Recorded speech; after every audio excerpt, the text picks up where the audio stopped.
redação tem uma subjetividade. O problema é que existe uma subjetividade que se esbarra. O aluno ele pode ter um repertório de mundo, um conhecimento muito grande, mas ter dificuldade de transcrever isso para o texto.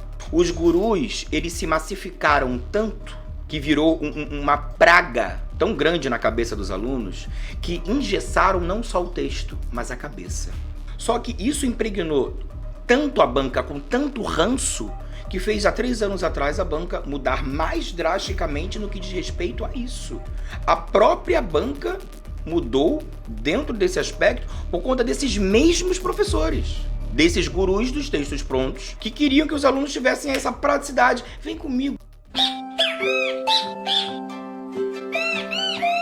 Dani, corta essa parte, pelo amor de Deus. Agora é sério, porque senão ele vai ser muito cancelado na internet. Corta. É papo, é treta, vem pro foco. Fala, galera, tá entrando no ar mais um episódio do É Papo, é Treta. E hoje eu não trouxe meu parceiro de sempre, troquei, né? Já que vocês dizem que eu tenho um trisal, hoje eu vim com meu segundo marido. Pra quem não conhece, eu vou apresentá-lo a partir de uma frase que ele hitou no YouTube essa semana. A frase dizia algo mais ou menos assim: bote tudo em caixa alta na minha boca, menos palavras. Com vocês, Júlio Amorim. Bote tudo na minha boca, menos palavras. Justamente para evitar que pessoas ponham na sua boca palavras que você não disse, Exatamente. eu tô te dando a oportunidade De dizer o que você tem a dizer, Exatamente. tá? Mas eu te falei O quê? que é tudo. Tudo. Menos Palavras. Só pra frisar. Eu só quero enfatizar que um minuto antes desse podcast começar, ele tava aqui com a Yasmin nos bastidores, recitando salmos e passagens bíblicas. Sim. E essa mistura do Brasil com o Egito Exatamente. A pessoa é o quê? Multifacetada. que vai ditar o papo de hoje. Você veio pro papo ou você acha que em algum momento a gente vai acabar entrando numa treta hoje? Eu prefiro treta. Você gosta mais de treta. Você é da confusão. Sempre. Tá. Porque o papo, ele é chato. Monótono. É irritante. Tá bom. Então você já sabe sobre o que você veio falar hoje? Não. Olha, apesar de você achar que você é multifacetado, eu preciso te dar uma notícia. Dentro do foco medicina, além de causar confusão, você só tem uma habilidade: redação. Você não achou, não passou pela sua cabeça que eu ia chamar você aqui hoje pra falar o quê? Da preparação da matemática no Enem. Não posso falar sobre biologia. Sobre biologia. Lógico. Entendi. Sobre a biologia, Júlio César, você não sabe nem como é que é a reprodução. Sei. Não! Sei. Eu tô falando da reprodução biológica. Não. Tá, parei. Não. Tá? Não mesmo. Mas Então, a mitose, quando entra em contato com a meiose... vamos falar de redação. Tá bom. Tá? Redação Enem, redação UERJ, tudo sobre redação. Preparados? Sim, senhora. Então tá. Então, galera, oficialmente entrando no ar, tudo o que você precisa saber para gabaritar redação esse ano no vestibular. Porque eu sou assim, eu não gosto de missão pouca. Eu gosto de missão tudo. Tudo. Botando Entendeu? tudo. Eu quero combo X tudão do McDonald's. Primeiramente, como é que você gosta de ser chamado? O vestibular, ele tem a figura dos gurus. Treta. E eu acho que nenhuma área do vestibular... Pesada. Nenhuma área do vestibular abre mais margem para gurus do que redação. Treta. Por que redação? Treta. Porque redação... Beber água. Primeiro, é a área de maior pontuação do Enem, né? É a única área que o 1000, embora não seja um número, né, comum ali, né? A cada ano parece que eles querem contabilizar derrotas. Cada vez a vantagem é dizer que menos alunos no Brasil tiraram 1000. Como você brinca, 1000 é bônus. Depois você pode explicar um pouco o que isso quer dizer. Mas enfim, quando a gente fala de redação, da área de redação, ela é a área que tradicionalmente o aluno bem preparado tem a maior possibilidade de pontuar, né? Dá pra fazer acima de 900 em matemática, ocasionalmente? Dá, mas ocasionalmente. E assim, vai ter que ser o resultado. Um aluno bom, ele não precisa ser um gênio bom, precisa ser um letrado. Com consegue tranquilamente tirar acima de 900 na redação do Enem, Exatamente. né? Então, é uma área que tem um peso muito grande e universalmente impacta o bom resultado do Enem, independente da carreira. Para medicina, então, nem se fala, mas independente da carreira. Então, tem muitos gurus na internet ensinando redação Enem. E eles gostam de títulos como pai, mago, guru. Diva, musa. E eu queria saber como o senhor gosta de ser chamado. Me chamam de viado mesmo, nem sei. Vê um outro que me chama de divo, já me irrita, entendeu? O que você Esquizofrênico. acha? O que você acha desse negócio da pessoa que começa a falar o mago da redação, a mapoa da redação? O que você pensa? Tem isso, se usa muito, né? Então, eu acho que era uma coisa que, inclusive, os alunos vêm falando muito, né? Por conta da minha, né, não exposição. Ah, você agora quer dizer então que você é tímida. Não, jamais. Jamais. Você é low profile. Não, em parte. Porque, assim, pra mim isso é marketing, tá? E tá tudo bem quem faz. Mas eu acho que nós somos foco. A marca foco. A gente fez, faz, continuará fazendo. Então, o Júlio não é Júlio, o Júlio é foco.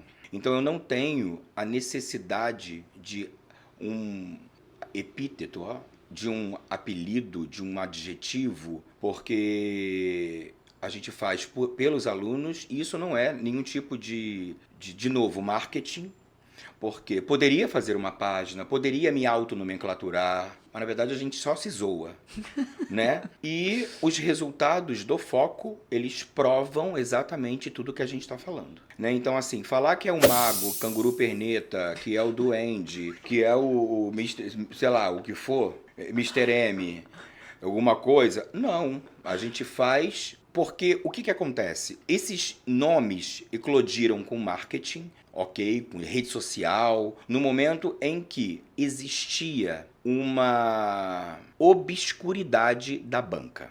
Uma obscuridade em critério, uma obscuridade em se tratando de Enem, por exemplo. Como eram as competências. Fui, né? Agora acho que isso hoje não é mais um problema para ser dito, mas por muitos e muitos anos da banca do Enem. Então, antes a gente não podia divulgar nem nas escolas que nós trabalhávamos, que nós éramos da banca. Havia um contrato de sigilo. Havia um sigilo, era quase uma maçonaria. Era por convite, não podíamos ter vínculo nenhum, nós não podíamos divulgar nada de material, vinha depois, quando impresso, nosso CPF nos materiais. Então existia realmente um caráter muito sigiloso sobre como eram as correções. Uhum. E isso, para quem tinha, por exemplo, conhecimento, tinha ouro na mão. Com a ascensão, com essa questão toda da rede social, alguns poucos que tinham, fizeram dessa venda de que sabia, acontecia, que segredo, e aí você vai lembrar muito bem que começaram aos booms do fulano e ciclano sempre acerta o tema do Enem, inclusive nos colocaram me colocaram esse fardo por muitos anos de que o Júlio todo ano acerta o tema do Enem, que o Júlio todo ano acerta o tema da UERJ. Só que sempre a gente desconstruindo que a gente nunca preza por acertar o tema, mas prepará-los para que se faça o tema. Só que nessa ideia da obscuridade, da falta de clareza de como é o processo e os critérios de correção, que o próprio Enem desconstruiu, sim, as pessoas que tinham um pouquinho de informação e outros iam o quê? Pela carência, pelo medo, pela insegurança, caíam na falácia do discurso. Quem tinha o melhor discurso, levava. É um leilão. E mesmo assim, o discurso, sem que muitas dessas pessoas provassem resultado. Só que a gente sempre foi ao contrário. A gente sempre foi por onde? Pelo resultado. Não à toa a gente ainda continua provando pelo resultado. E nessa questão dos próprios gurus ainda, tem muitas informações erradas. E aí entram os problemas. E é por isso que você está aqui hoje. É treta que você quer, meu amor. É treta que você vai ter. Nessas Então questões- você não quer ser nem Não, mago, não nem... preciso. Tá. Não tenho essa carência, não tenho essa debilidade emocional. Tenho muitas outras. Que fique claro, Notável. notáveis, tá? Assim, notáveis porque são plurais. Tá. Mas essa de ser mago, de ser desmago, de ser o bruxo, de ser o macumbeiro, o pastor da redação, não tenho, não quero. Não quero, obrigado, Deus te abençoe, viu? Agora, nessa questão de guru, ou de questão de resultado, o que o foco fez, e eu sempre lutei por uma coisa que tentam nos colocar, banca foco. O modelo foco, não existe modelo. O modelo que a gente sempre seguiu foi o da banca. 100%. Isso é uma coisa que você sempre procura desconstruir. Às vezes o aluno fala assim, porque eu aprendi a fazer a redação de tal jeito, mas o Júlio não gosta. E você sempre vem e fala, não é o Júlio que não gosta, não é o foco que não gosta. Isso é certo ou errado, isso deve ou não deve ser feito pelos critérios da banca do Enem. Ou da UERJ. Perfeito. Tem muitas coisas na banca do Enem que eu não gosto. Tem muitas coisas na banca do Enem que o Júlio não concorda. Mas dane-se o Júlio. Não importa se eu gosto ou não gosto.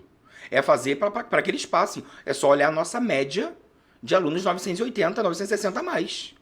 No último ano, 92% dos Fockers atingiram nota 900 mais na redação Enem. Isso foi o resultado mais, assim, surpreendente. Eu confesso que a gente sempre almeja, né, ter o maior resultado possível, mas esse número foi até pra gente, né, que acredita muito no trabalho, que tem, como você falou, uma autoestima bastante elevada. Sim. Você, então, bastante Sim. mesmo. Até pra gente foi uma coisa muito positiva, surpreendente positivamente.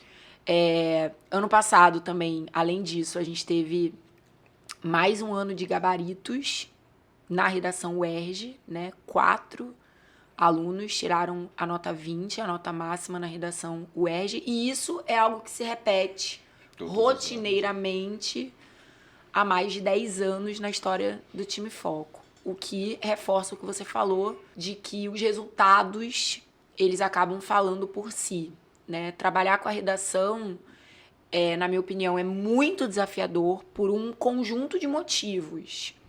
Dentre eles, a gente prepara um aluno que é único e exclusivamente vestibulando de medicina. Sempre tem exceção de um ou outro que tem facilidade, que tem também uma facilidade com a área de linguagens. É um leitor nato, é uma pessoa que já tem um repertório, né, sociocultural incrível, mas ele é exceção, né? Você não está recebendo um aluno ali que já tem naturalmente aptidão na área de humanas, de linguagens. É um cara que quer ser médico, ele gosta de biologia, por regra, né? Então, muitas vezes, a gente está falando de atingir um resultado de excelência como que a gente consegue,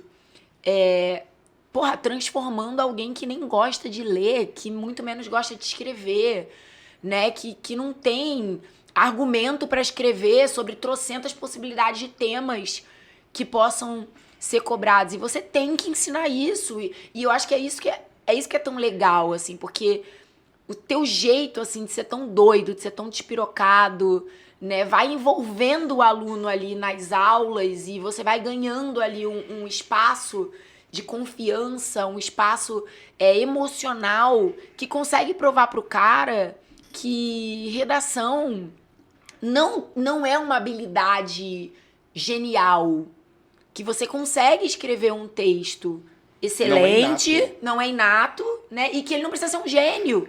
Que você, com técnica, dominando um conjunto de habilidades, entendendo o sistema de pontuação do Enem. A lógica da banca. Isso, a lógica da banca. Onde você perde ponto nessa competência 1 e na 2? E como é que a 2 se linka com a 3? E se você cometer esse erro, no que isso vai... Estratégico. Exatamente. Você consegue, então, trazer uma visão técnica e, ao mesmo tempo, leve, engraçada, gostosa, que faz com que a pessoa comece a acreditar que é possível escrever uma redação 960, 980.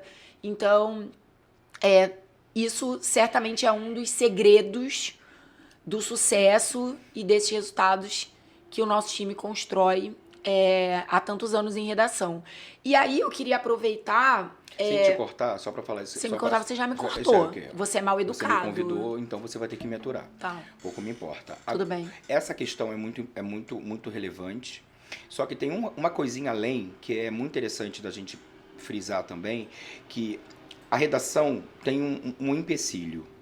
Eu vou pegar biologia e química, por exemplo. Biologia e química tem muito conteúdo, mas a resposta é pragmática.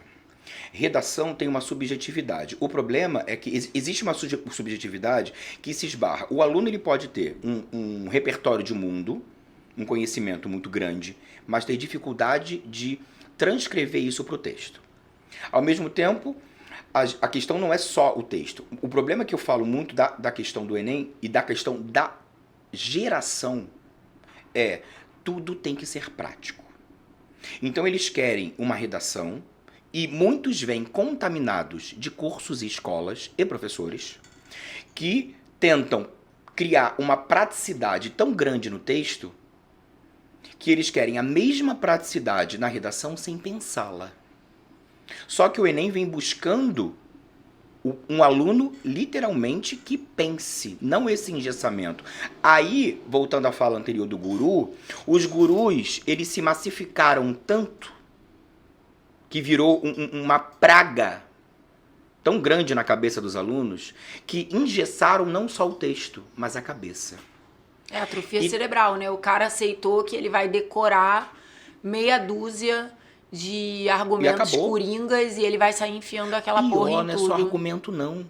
Tem aluno que literalmente grava parágrafo e só incorpora a palavra-chave. É aquele modelo que chama de caveirão, Pronto, né? pronto. E aí ele replica isso. Só que isso impregnou tanto a banca com tanto ranço que fez há 3 anos atrás a banca mudar mais drasticamente no que diz respeito a isso. A própria banca mudou dentro desse aspecto por conta desses mesmos professores, desses gurus dos textos prontos, que queriam que os alunos tivessem essa praticidade. Vem comigo que você vai rapidinho. Com esse modelo Acabou. padrão, você escreve sobre qualquer tema. Em uma hora, em 1h30, óbvio, não tem o que pensar. Porque a redação, você lê e não fala nada. Não se fala nada sobre redação. Você termina a redação sem saber o que você leu. Porque tem tudo escrito sobre algo que você não sabe que está sendo dito de nada. Porque o tema tá ali, mas não tem nada. Vazio. Você lê 10 redações iguais. Aquela coisa bem Fordismo em geografia. Modelo padronizado, replicado. É isso. Então, é um pensamento em massa. E aí, começam os choques. E aí, aproveitando que a gente está falando de redação num todo, não de Enem, esse aluno vai para uma UERJ, ele não sabe fazer uma linha. Tudo que ele pega do Enem não serve na UERJ. Ele não sabe começar a primeira linha. Como, literalmente a pergunta é, como eu começo essa porra? Porque nada que tá ali serve. Ele não pode falar mal. O Enem tem que falar mal para resolver. Na UERJ não se fala mal. A contextualização que ele usa lá da Constituição, do Thomas Hobbes, ele não pode usar na UERJ. Como é que eu começo a introdução?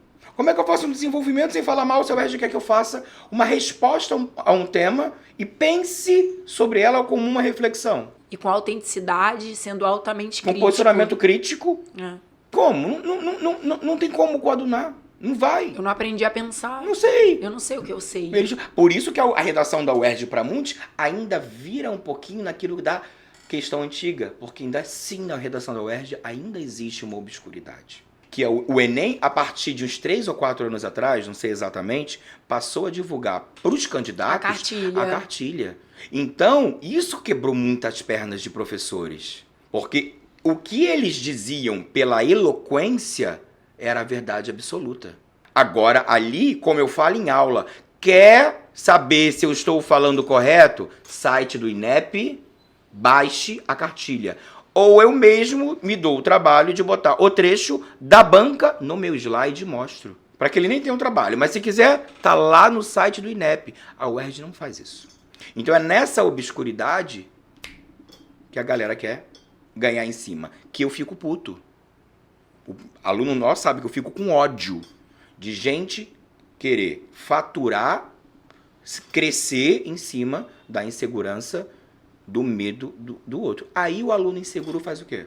Ouve aqui, ouve dali, pega de lá. Na suposta inocência de deixa eu pegar um pouquinho mais de informação, já que eu tô inseguro, mas depois aí chega numa encruzilhada.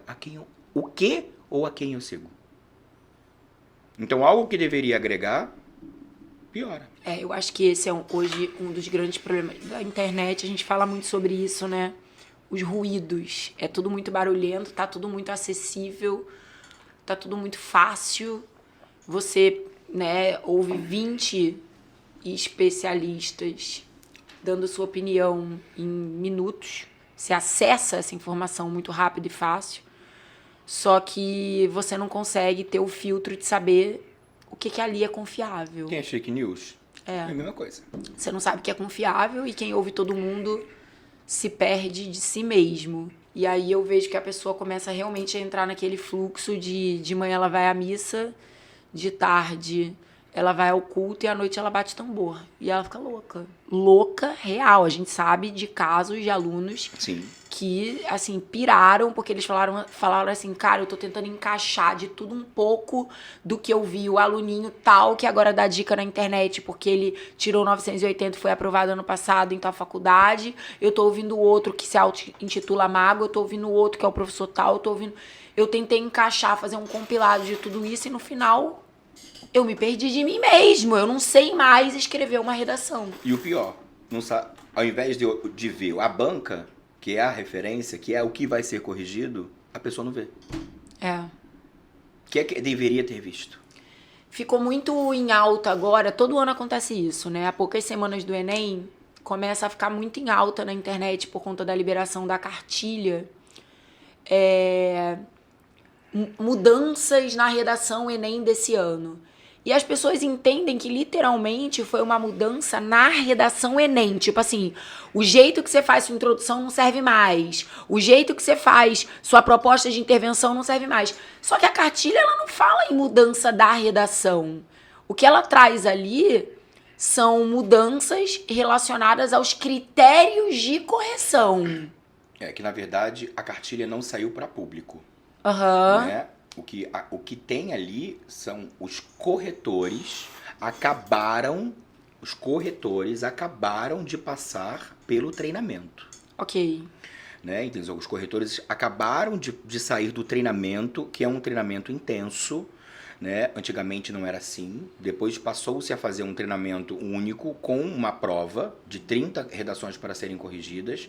E aí tinha-se uma média e tinham 2 questões discursivas.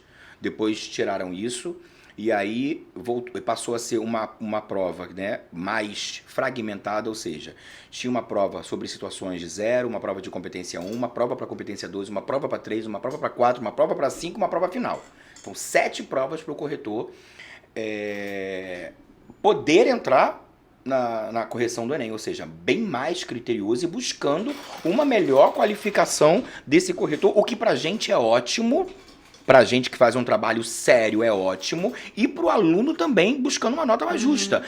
O que acabou de acontecer ou vem acontecendo? O número de MIUs caindo. Por quê? O nível dos corretores ficou melhor.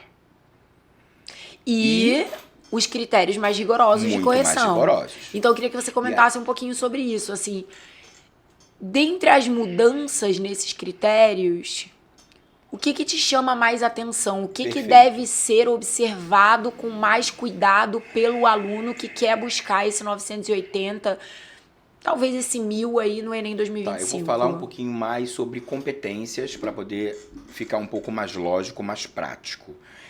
Como eu falei, estudamos o material dado aos corretores, isso não é divulgado, né, para a galera, é um material que os corretores tiveram que estudar para fazer essa prova e é aquilo que eles vão enfrentar, os alunos vão enfrentar como critério de correção. Na competência 1, analisando por competência, né? Primeiro que assim, um grande aluno, que eu digo, em preparação, um aluno bem preparado por um professor que não use nada pronto, um professor que realmente siga os critérios do Enem, da banca, não tem nenhuma drástica ou não tem nenhuma alteração. Né? Até os alunos do Foca, a gente fez aquela live, né, para poder atualizar a galera. Até os alunos ficaram brincando, tá, mais do mesmo, vou assistir, tá, o Júlio já falou, ponto, check. Mas realmente não tem uma uma grande ou nenhuma alteração significativa para quem já segue o que a banca preceitua. O que realmente passou a chamar atenção, eu vou mencionar por competência, como eu disse, na competência 1 não tem uma questão para quem já está nível 4, nível 5, né? A 1 é um problema mais complicado, é considerado a vilã do Enem mesmo, que não, nesse caso, em parte é um problema dos alunos, em parte é um problema do sistema. Porque as escolas com esse modelo do Enem, sendo o Enem o principal exame ou a prova que se faz, no ensino médio não existe mais gramática. Sim. Então os alunos deixam de ver gramática, só que a gramática ela aparece na redação. Então eles deixam de ver o que é uma pontuação, eles deixam de ver o que é uma colocação pronominal, uma regência, uma concordância. Então ali aparecem esses erros. Então no que tange, né, a questão gramatical, uma coisa chamou a atenção, que vem sobre aquilo que a banca chama de plano de texto. Em que sentido? A organização textual. Por exemplo, em alguns anos atrás, isso era cobrado na competência 4, que tinha um termo de paragrafação irregular. Isso meio que migrou para 1. Em que sentido? Olhar para o texto e ver tamanho da letra. Se existe, por exemplo, aquele aluno que começa com aquela letra outdoor e vai diminuindo, fica uma formiga, porque calculou errado. Espaçamento entre as palavras. Separação silábica, aquela letra satânica, igual da médica lá, aquela letra satânica, demoníaca, que parece que foi um possessor que escreveu e a pessoa não consegue ficar lembrando. Ela acha que o corretor vai ficar tentando adivinhar o que ela escreveu. Isso é um problema de grafia, né? Organização em linhas, um parágrafo com 4 linhas, outro com 12.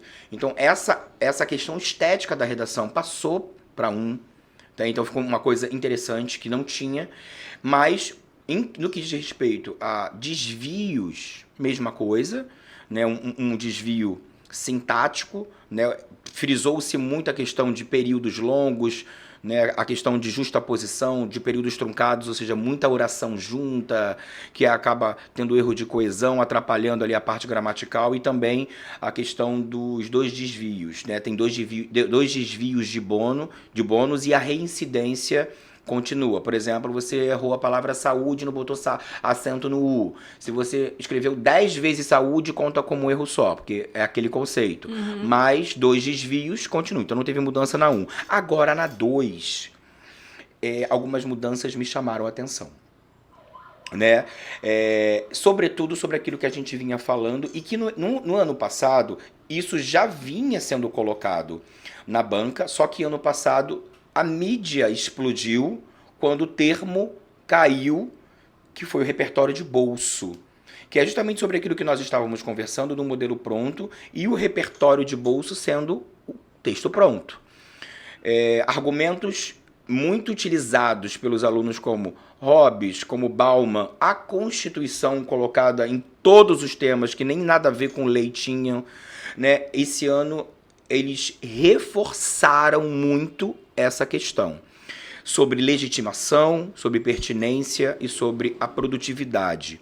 E o que me chamou a atenção foi, eu até peguei um trecho, vou até ler aqui, que é sobre a questão da pontuação. A pontuação me chamou muita atenção do quanto que eles estão realmente bem inclinados, né?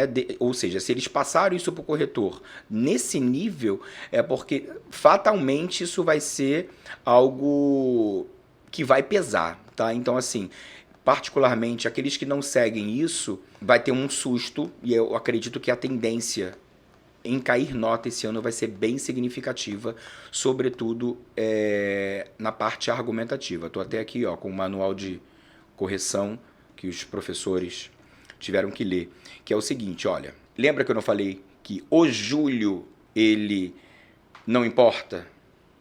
É uma coisa que eu particularmente não concordo. Você tem que cumprir a regra, né? Mas é cumprir a regra, é o jogo. É o jogo.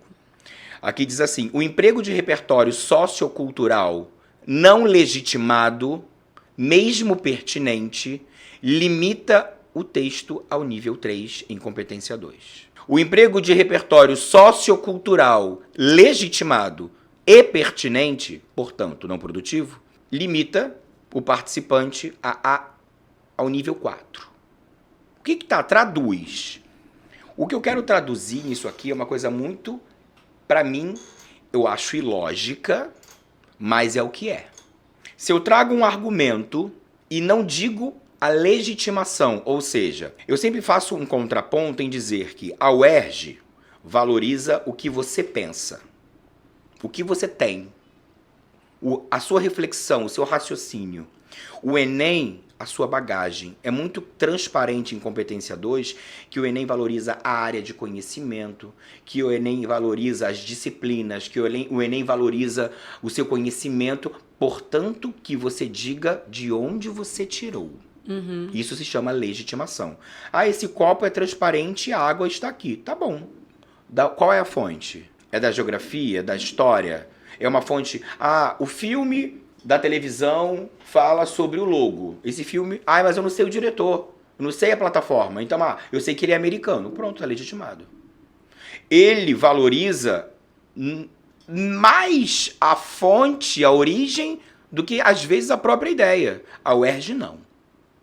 A UERJ valoriza o aluno, o que ele tem, o que ele entendeu, a reflexão. Só que nesse ano ficou uma coisa muito explícita e o Enem deu a matemática disso. Então, se um aluno esquecer de legitimar, ele já perde 80 pontos. Então, eu acho que, para mim, esse é o ponto mais crucial dessa mudança nesse ano. Porque um aluno que parte de 1000 numa redação, faz uma redação brilhante e coloca o conceito de hereditariedade e não fundamenta de Mendel nem da biologia. O conceito de hereditariedade... fala aí o que é hereditariedade. Hereditariedade? O conceito. Aquele negocinho que teu pai e tua mãe tinham algum bugzinho, aí transmitiu pra você, por isso que você nasceu assim. Então, os dois tinham bug. Então, eu fiquei com bug ao quadrado. Eu acho que era recessivo. Recessivo, ivo. Recessivo, Ivo do Mendel, da ervilha. Da ervilha. Por isso, seu cérebro é uma ervilha enrugada. Isso. Tá. O azinho, azão. No seu caso é tudo azinho mesmo, incompetente. Não tem nenhuma grande. Não, em você nada grande. Aí, o que acontece? Botei lá a hereditariedade. A hereditariedade é a questão que se passa de pai para filho, nananana, e aí, sei lá, hipoteticamente o tema... Vozes da minha cabeça. Hipoteticamente, eu coloquei ali que hereditariedade num tema que falasse sobre doenças genéticas herdadas e o problema da saúde no Brasil. Pronto. Inventei aqui. Se eu não digo que, segundo a biologia, a hereditariedade, ou segundo Mendel, ou segundo Sônia Lopes, segundo Maria Carolina, a hereditariedade, ela é uma pessoa de autoridade, pode botar, tá bom? Se me citar falando coisa que eu não falei, botando coisas tudo na sua boca, mas não bota a palavra. Disse, aguarde processo. Segundo a doutora Maria Carolina, pronto, mas bote coisa que ela falou, tá? Senão vai dar babado. Ela é uma autoridade no assunto, tá legitimado. Se você disser tudo bonitinho, a hereditariedade, o conceito, linkou o tema, linkou bababá, maravilhoso. Tá legal, mas esqueceu de botar aqui a da Maria Carolina da biologia, meu amor, você perdeu 80 pontos. De 1000... Já foi pra 920. Foi pra 920. Se você der uma bobeadinha em língua portuguesa, você tá com 880. Se escrever um menos... Aí menos tem que tirar... Menos, aí o mal que era com L escreveu com U. Aí tem que ir pra 700, do... viado. Tem que ficar pra 720. Aí tem que ir pra 720. Com menos é babado. Babado. Tadinho da pessoa. Não, tadinho de quem lê. Tá. Entendeu? Agora, se você coloca, segundo Maria Carolina, a hereditariedade, balalá, e vai mandar ver não sei o que, aí você peca um pouquinho na produtividade, você não linkou direto a palavra-chave do tema, não sei o quê, ou seja, perdeu um pouquinho no interlace desse argumento com as palavras-chave ou com o tema em si. Você só perde 40. Aí você fica em nível 4, né? Aí fica em nível 4 em competência 2. Eu discordo um pouquinho, porque pra mim, Júlio, aí você, porque a correção do... Pra mim, vale muito mais a ideia do que a origem.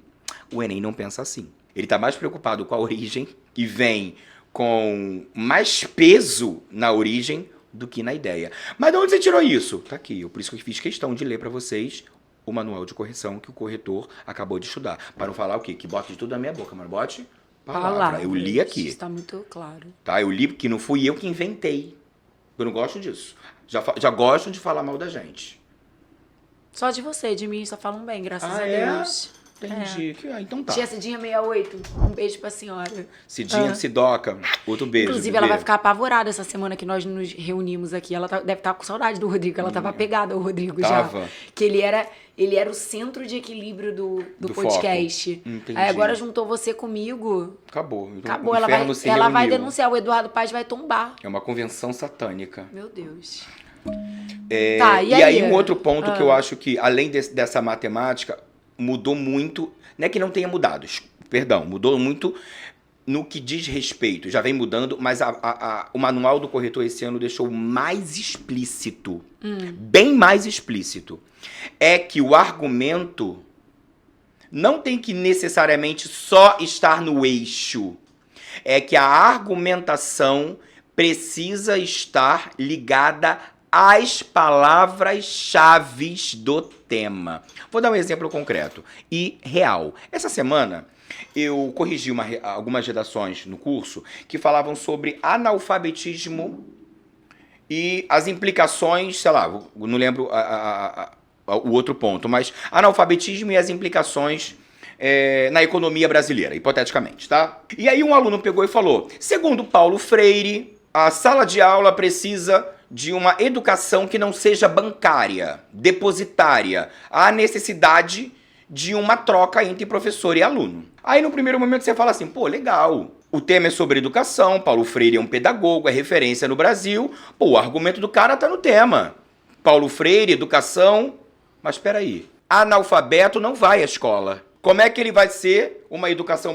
Ele vai ser coparticipante de uma educação bancária? Ele é analfabeto? Então, é um argumento que, por mais que supostamente está no eixo educação, ele não fala do tema. Um outro aluno botou assim pra mim, o filme, escritores americano legitimou, mas aí tá legitimado, estava produtivo, mas não estava pertinente.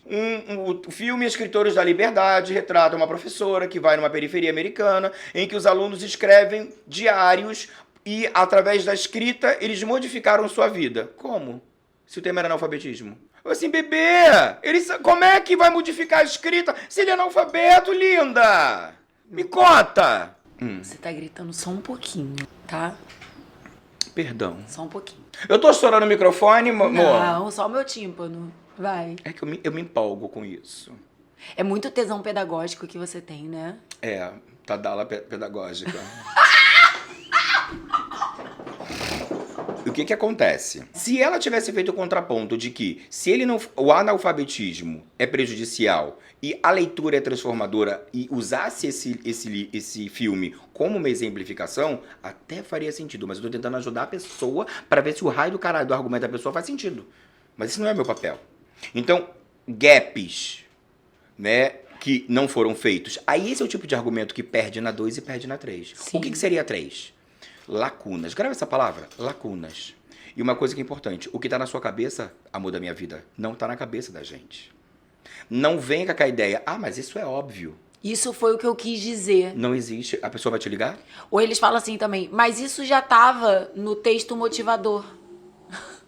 Muito bom você ter falado sobre isso. Eu sei, eu sou maravilhosa. Muito bom. Você até parece que pesquisou pra falar comigo, porque você precisa pesquisar pra falar comigo pra ser... Do seu nível. Do meu nível. Tá. Muito bom você falar sobre isso, viu? Obrigada. Muito bom, você foi inteligente. Obrigada. Uma coisa importante aí, pra falar uma coisa.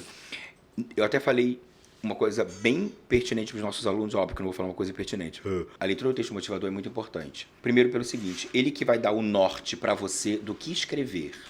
Então tem professor que fala, não precisa nem ler texto motivador, vê só a frase temática. Mas como é que o aluno vai saber para atingir 160 e 200 em competência 2, o que não está no texto motivador? Olha que loucura. Então, para eu conseguir essas notas, eu tenho que extrapolar o texto motivador. Então, eu tenho que saber o que está ali para, conseguir tirar alguma argumentação que extrapole, ou seja, que não esteja ali. Segundo, Ali eu vou ter um filtro do que a banca quer que eu veja. Digamos que você tenha um tema, como foi aquele tema sobre... Deixa eu pegar um tema aqui, sei lá, sobre desigualdade social no Brasil. Caraca, eu tenho muita coisa pra falar sobre. Tem muitas minorias de desigualdade social no Brasil. Mas aí eu tenho um texto 1 que fale sobre negro. Eu tenho um texto 2 que fale sobre povos indígenas. E eu tenho um texto 3 que falem sobre pessoas analfabetas, que eu já falei. E aí, se esses 3 textos motivadores estão falando sobre isso, a minha argumentação em exemplificação tem que se restringir a esse direcionamento. Sim. Então, o texto motivador, ele te dá o norte do que argumentar, sobretudo quando o texto for amplo. Mas não era isso que eu ia falar só. A banca tem uma coisa importante. Digamos, você opte em fazer a prova de humanas ou linguagens primeiro, que é um tiro no pé. Porque como você vai deixar, eu sempre falo isso, as 2 áreas que menos valem para fazer antes com a que mais vale, arriscando tempo e cansaço. Não existe. Mas tem gente que também tá tão ansioso, Júlio, já entra na prova tão ansioso, já tem tanto bug mental com a redação, que às vezes a pessoa vai buscar aquele conforto emocional. Ela começa por humanas, não que ela vai fazer a prova inteira, mas pelo menos ela vai ali buscar as maçãs de ouro na área de humanas, só pra dar aquela baixada de adrenalina, e depois ela entra na redação mais tranquila. O que eu realmente sou muito contra é deixar a redação pro final literal. Cada um tem Isso eu concordo, que é um super tiro no pé. Cada um tem seu... Mas tudo bem, eu queria discordar de você de alguma coisa, porque eu não sou obrigada a concordar com você com tudo. Entendeu? Eu não vim pra cá pra ficar batendo papinho com você, eu não sou sua amiga. Mas não eu tô aqui pra tretar que você com você. concorde comigo. Tá? Problema mas seu. Se você é ansiosa... Não gostou, levanta e sai. Você é convidado, você não é dona, a dona sou eu. Desliga, Mona. Desliga aí. Se você é ansiosa, vai se tratar, querida.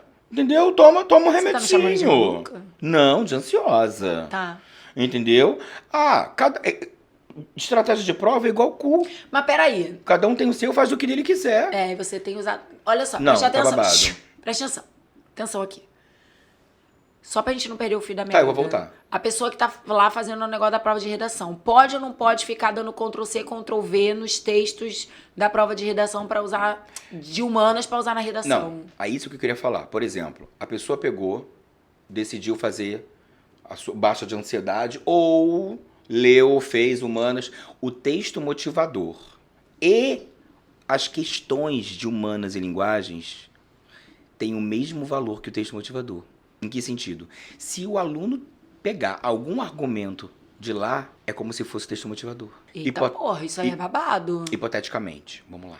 Caiu um tema X e eu assim, poxa, essa questão aqui fala desse autor ou sobre esse assunto. Vou botar na redação. Mas não tá no texto motivador, tá na prova. Ele não vai passar de nível 3 e competência 2. É porque ele como se estivesse colando da prova o argumento na redação. Caramba, e o espertinho fica como? Isso aqui é o Brasil do Brasil. Eles estão querendo o quê? Internacionalizar a educação brasileira agora. A gente é assim, cara. A gente foi criado nas vielas da vida. Muita gente não sabe disso. Que absurdo. E aí tem muito guru bonito, mago, que fala pro aluno que fala, aproveitar. se você estiver com dificuldade, faz a prova, tenta catar um babado ali pra botar lá. A banca esperta catou o quê? É bonita. É mona. É viado. É viado. Te pego na esquina, viado. Entendi. Só que isso foi orientado... Isso foi uma conversa entre os caras do INEP. Eles falam, não é viado. É viado. É, bicha. Vamos pegar esse viado, que tá vindo ali, viado. Vamos pegar ali na esquina, bicha. Vamos pegar ela, viado. Deixa essa bicha chegar, viado. O diretor. Pondo com outro. Ele e o Lula. Tá. Pegaram a bicha. Competência 4. Aí, entenderam? Na 3, lembra, existe uma gêmea siamesa. Cosme e Damião. Pepe e Neném. Uma puxa a outra. Ruth e Raquel. Maiara e Maraísa. Só que, se o argumento não tá produtivo, concorda que ele tem um gap? Então, a não produtividade, a não pertinência, geralmente vai puxar a competência 3. Aí lasca-se. Porque se a pessoa não legitimou, perde 80. E aí, se esse argumento não legitimado ainda não estiver produtivo, perde 120 pontos num argumento só. Aí explica se o aluno que sai da prova achando que fez uma redação 960, vem o 880 e ele fica com aquela cara de 840, onde foi porque que eu errei. se pegou um português que deu uma vacilada. Isso a gente tá partindo do pressuposto que ele não perdeu em C1 nem C4. Sim. Por isso que eu tô falando que esse Me ano, ajuda. esse problema dos 80 pontos em legitimação, gente, a legitimação é muito fácil e tem um rombo absurdo. Então, assim, ele é muito fácil de ser errado, de não ser errado. É só dizer da onde você tirou esse inferno. É muito fácil de não ser errado. Mas tem um peso muito absurdo. Pra mim, um peso extremamente desproporcional. Mas é o jogo. É o jogo. Então, a gente orientou, tá orientado, é contigo. Total, você já deu todas as armas de Jorge. E exemplos. Pode vir dragão. Entendeu? A 4 também frisou-se muito esse ano, uma coisa que a gente briga muito com os nossos alunos, que eu acho que só em relação, não teve uma mudança significativa na 4, blá blá blá, mas frisou-se muito a questão de repetição de palavra. Frisou-se muito. E o Enem não falou repetição de palavra-chave, não frisou a repetição, por exemplo, de palavras, de conectivos, de conjunções, de marcador. Ele falou repetição de palavras, ou seja, qualquer uma. A proximidade entre elas e o excesso de repetição de palavras também pode levar à perda de competência 1. Porque se você repete, por exemplo, o mesmo conectivo, é porque você não tem domínio de gramática. Se você repete muito palavra, você não tem o quê? Vocabulário, não tem léxico. Então, uma não chega a ser Pepe e Neném, Maera e Maraísa como C3 e C2, mas são irmãs, não tão próximas, mas não gêmeas siamesas, mas próximas. Uma coisa tipo Paulínia e Paola. Isso, Bratio, né? Tá. Tem as suas desavenças, mas Tá. tem um elo sanguíneo. Tá. Entendi. Tá? Na 5, de longe, eu acho que o problema é a questão do detalhamento.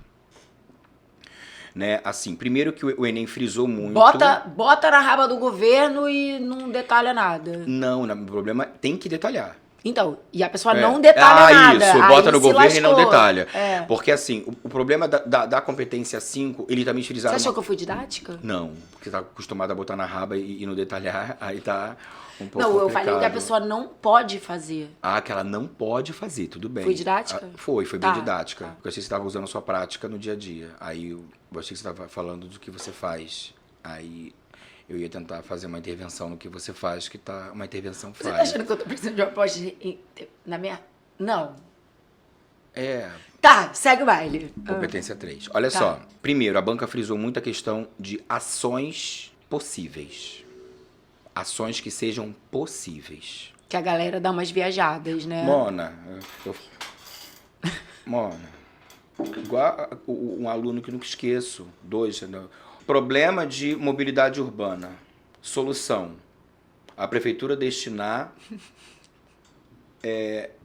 helicópteros para desafogar o trânsito. Maravilhosa a ideia. Uber. Uber. A outra, queimadas na Amazônia.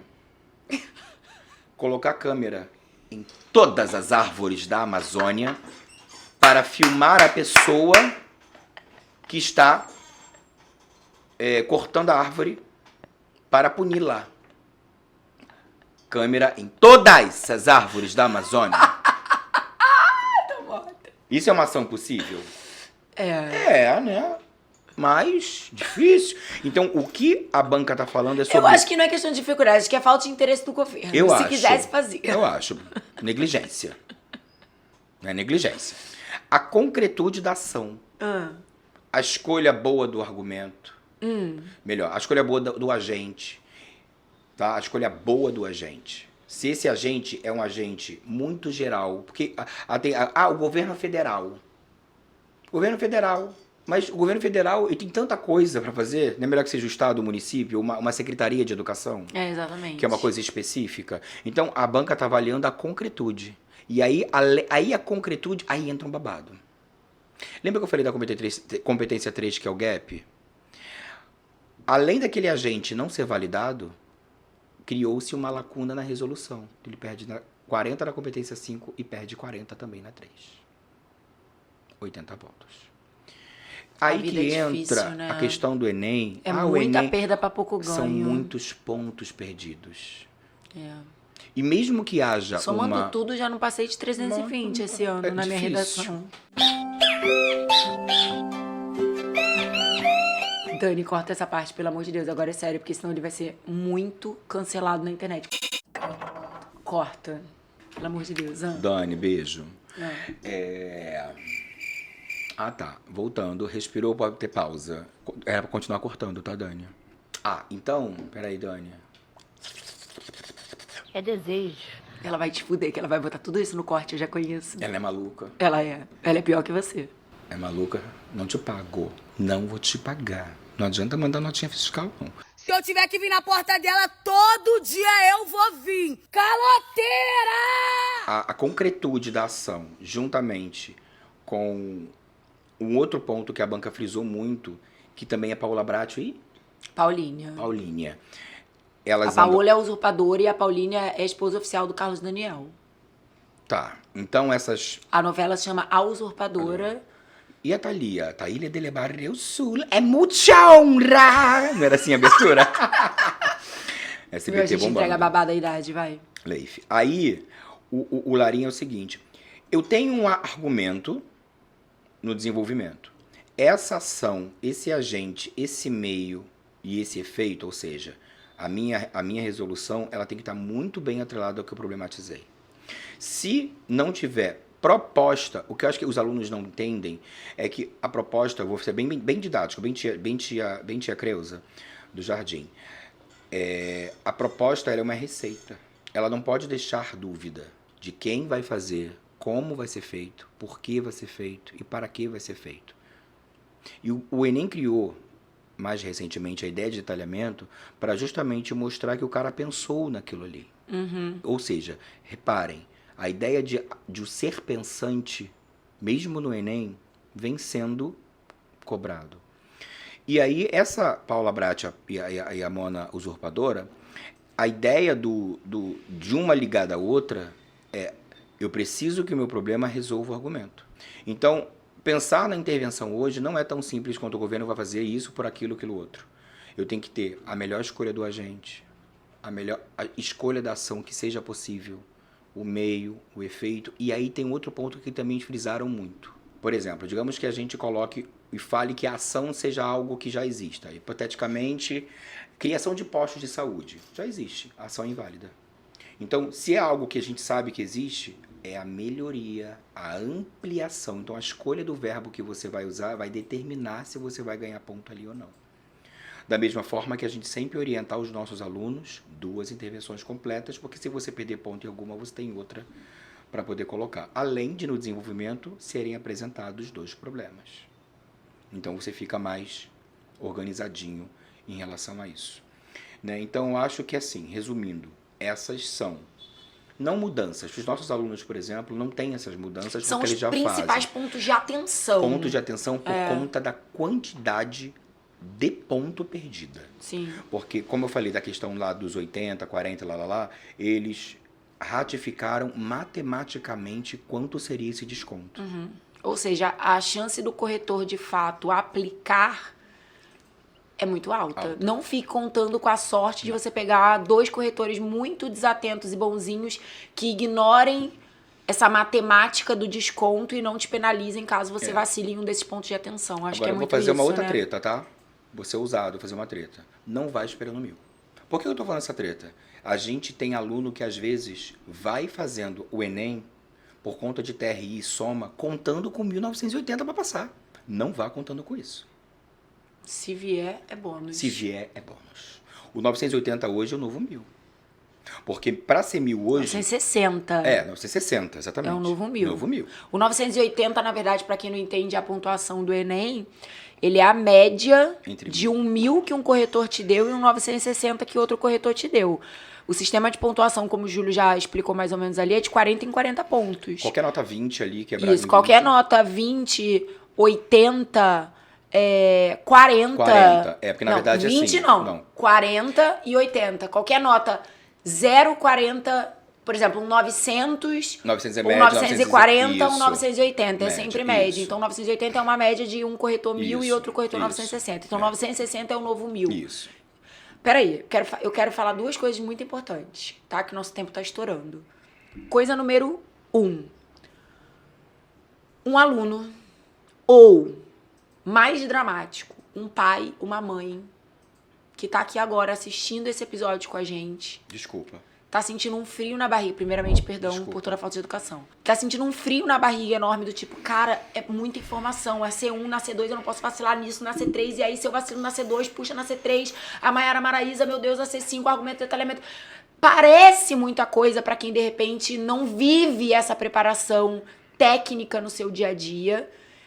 E com o Enem batendo a porta, pode dar meio que uma sensação de, cara, será que meu filho tá preparado? E eu queria que você falasse hoje, olhando no fundo dos olhos de um pai, de uma mãe, de um próprio aluno, um Fokker. O que você sente no teu coração como alguém que, além de professor de redação do time Foco, é o coordenador da equipe de redação? Hoje, o nosso time tem uma equipe que extrapola o Júlio César, né? Tem o Lucas, tem vários outros professores que atuam junto à preparação de redação do time, maravilhosos também, todos treinados por você. Mas como coordenador, como quem lidera a preparação de redação no time Foco, o que você tem para falar para essas pessoas no sentido de lidar com essa angústia? Tranquilos, tá? É uma coisa que, alguns anos atrás, vou contar um pouquinho dessa história, mesmo um tempo estourando, a Carol sempre me tranquilizava. Véspera de prova, perto de prova, eu ficava louco. Ela ficava... Até o tema sair, ele ficava louco, gente. Calma, Júlio. Calma. Ainda era muito centralizado na gente, né? Sem essa equipe robusta. Sem todos os sem anos que respaldam os resultados sobre resultados, Exato. a gente batendo o recorde do próprio recorde, né? Então, no começo, eu acho que o peso da responsabilidade é muito grande de provar que realmente tudo aquilo que você ensina concretamente vai trazer o resultado que você promete. Exato. Então, você ficava muito angustiado Muito. também. E hoje, eu durmo e, como a gente sempre fala, é mais um simulado. Na tranquilidade do trabalho exímio da equipe, do trabalho exímio, né, que nós, professores de redação, e o Lucas, a gente vem fazendo em sala, toda a equipe, como a Thaís e tudo mais, que é o suporte pra gente de correção, porque nada do que foi dito hoje não foi dado desde o primeiro dia de aula, desde o primeiro contato. São Zooms semanais, além das salas de aula. São para mais de 100 redações, só de Enem, ao longo do ano. Não, e cada correção é uma experiência que oportuniza o cara viver na pele a escorregada ali, o vacilo a colar, o quanto aquilo de fato vai ser arrancado em pontuação, E né? eu digo para os alunos assim, sempre, tem 2 momentos da correção. A correção e o meu ciúme. O que é a correção? A correção, o inicial, ali ele chega, a gente precisa corrigir. O segundo momento, que é o ciúme, que é o seguinte, eu fico brincando, que é, antes que te tirem ponto, tiro eu. Que é o apontar defeito. O do tipo assim, podem descontar? Então desconto eu. Então, não é que seja uma coisa injusta, é que se a gente perceber que existe uma possibilidade de desconto, a gente já tira, mesmo que possa passar. Ou seja, se puder passar, a gente tira. Então a gente não vai tirar algo que não vai passar. Lógico. Então a gente faz, são 2 momentos de correção. A correção, e quando os alunos chegam a essa maturidade, a gente procura defeito. Alunos, hoje nossos Fockers, nada do que eu falei foram reforços para eles de atenção, como para qualquer outro aluno, devido à pontuação elevada, porque existe o nervosismo da prova, porque são seres humanos. Existem distrações que podem acontecer e, sabendo sobre essas pontuações, eles vão triplicar a atenção na hora desses critérios que são já enraizados. Então, até fico brincando, o aluno hoje do Foco Medicina, para ir mal na redação, ele tem que se esforçar. Porque foram tantos treinos, porque tem muita coisa que já é, sim, enraizada, automaticalizada, sim. Não engessada. Mas ele tem que fazer esforço para ir mal. Então... E a segunda coisa que eu quero falar pra você, dá a mãozinha aqui pra mim, é que você vai ter que voltar pra mais um episódio, porque não vai dar tempo da gente falar sobre redação UERJ. Então, ele vai ter que voltar e a gente vai fazer Eu Prometo e Você Entrega. eu venho com a promessa e você vem com o cu. Olha. Bote tudo. Vamos ter mais um episódio especificamente para você falar sobre redação UERJ, tanto a parte de estrutura, quanto uma das partes mais desafiadoras para os nossos alunos esse ano, que é Shakespeare e Hamlet, que vai ser o livro tema. Então você volta. Eu volto. E a terceira coisa que eu queria falar para encerrar é que eu tenho muito orgulho do trabalho que a gente faz no Time Foco. Tenho muito orgulho do quanto você abraça com loucura, porque é preciso ser louco para fazer com ousadia o que a gente um dia se propôs a fazer. Tem que ser louco. Então eu tenho muito orgulho do quão louco você é para ousar a cada ano superar os seus próprios resultados e, através da redação, possibilitar a transformação de vida que centenas de alunos, através dessa aprovação em medicina, puderam e poderão viver. Viu? Obrigado. Valeu. Galera, espero muito que vocês tenham gostado. Quem tiver algum comentário... Se não gostou, me poupe, porque você é desequilibrado, entendeu? Porque você é mal amado, porque você tá incomodado com a vida e com a nossa beleza. Então, pouco me importa. Não tem como você não gostar. Desculpa. Dito tudo isso... Bote tudo na nossa boca, mas não bote... Palavras! Tchau.